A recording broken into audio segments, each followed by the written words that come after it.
My name is Robin Talbot. I'm farming here in County Laois in partnership with my wife Anne and my mother Pam.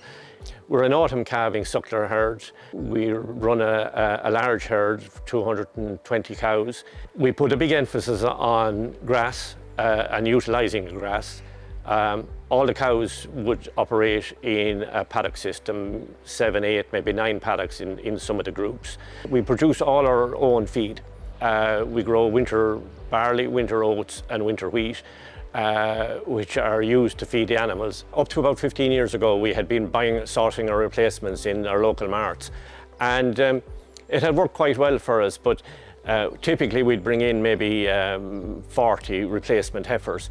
And I suppose maybe 60% of them would turn out to be excellent cows, and maybe 10–15% on the average, and then a few very poor cows.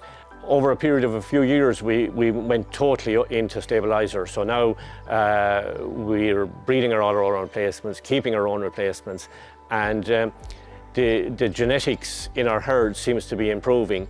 The two really important factors for us are easy calving and growth rate. We have 7 stock bulls on the farm.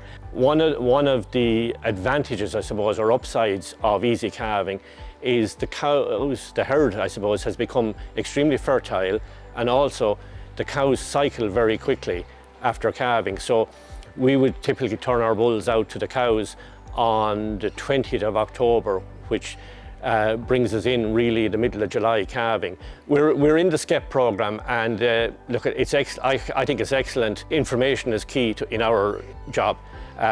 Like, we can readily identify the good cows and the poor performers.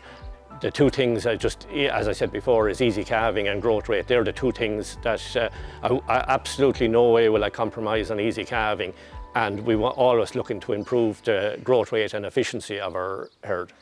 I signed up to the national genotyping program when it was launched.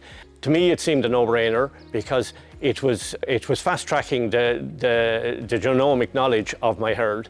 It took us a day or two with boxes of tags and cows in the crush, but we had a good system going and we got it done, and it was well worth doing because straight away I had a profile of our herd. Whereas if I hadn't joined it, it would have been a much slower process, and I suppose it fast-tracked it a bit. I think every suckler farmer should be in it, because regardless of how many cows you have, it's important to know how the genetics of those cows, and genetics is where the future is.